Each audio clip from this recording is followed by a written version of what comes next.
My name is Mulligan, and welcome to Imperial College. And thanks everyone for making the effort to turn up so early.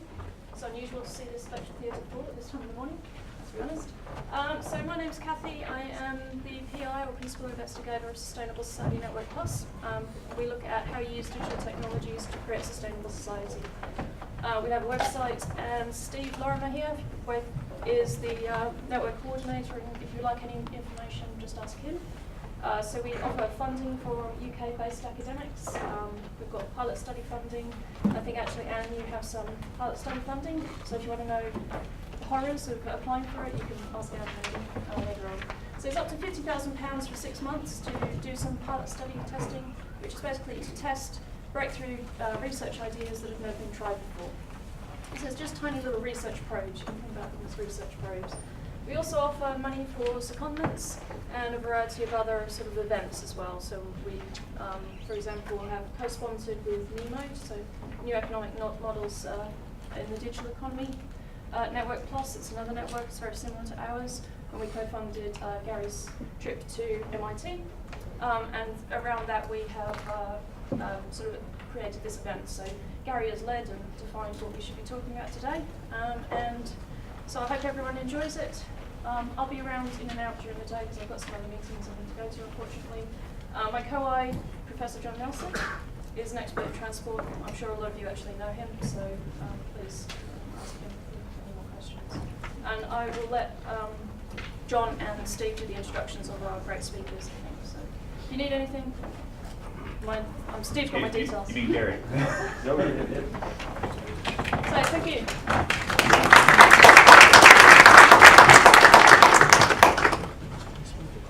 Thanks, Kathy.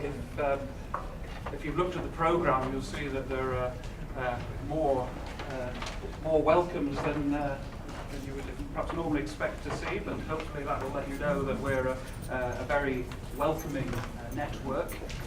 As Kathy said, I'm John Nelson from the University of Aberdeen, co-investigator on the Sustainable Society Network Plus, which is one of the Digital Economy Network Pluses, and we emphasise the plus because, as Kathy said, although the objective of the network is to promote networking, there is also money available to fund research as well, and that is the plus.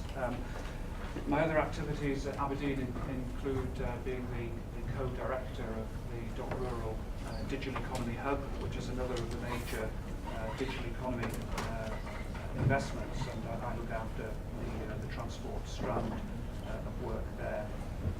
As Kathy said, we've had a small group working on this topic. There are a number of themed workshops being run under the auspices of the Sustainable Society Network, and it struck us that transport futures and the role of digital technologies, and especially as we are all now users of digital technologies and producers as well as consumers of all sorts of information, some of it unwittingly, we thought this would make a very good topic for a symposium, actually, as a term of use. And the speakers have been given a lot of freedom to interpret their briefs. So I think I should conclude at that point and hand over to Gary, who will give the third welcome behind Last this event. Yeah, thanks, John. Thank you very much for everybody coming. So, inspired this kind of an event through some work I did at MIT over in Boston last summer. Obviously future transports, but in the afternoon we're going to look more at the future cities kind of agenda, which is proving very, very popular. We just had an article published in The Guardian last week. It's on the blue sheet. It's had over 25,500 readers so far, so I think we've got the second highest reader list in the history of Leeds University of an article. So it's been quite an amazing achievement. So it's obviously a very topical subject, is the future cities. I just want to thank Eve Coles, who sat on the right-hand side, who was able to get a lot of speakers together for us. So Eve's done a lot of the groundwork. She's done a lot of the hurrying people and chasing people, and spent hours and hours trying to get the event so that it takes place. So I'd really like to welcome everybody. I hope you all enjoy the day. I hope we come up with some new ideas, some new visions, and new ways forward. Maybe thinking outside the box, as the Americans like to do, and maybe looking at a way forward for transport, for cities, and more importantly for everyday citizens whose voice is often not really heard a lot in academic circles. So we'll have a look at some of those issues. And I want to introduce first, we're very honoured to have a distinguished speaker, Professor John Pollack, Imperial College London. John's Chairman Centre for Transport Studies, and John's Director of Research in the Department of Civil and Environmental Engineering. And John's going to kick us off, so we've got a great start, and we're going to look at digital innovation moving beyond the narrative. So John, when you... Thanks very much. Thank you, John.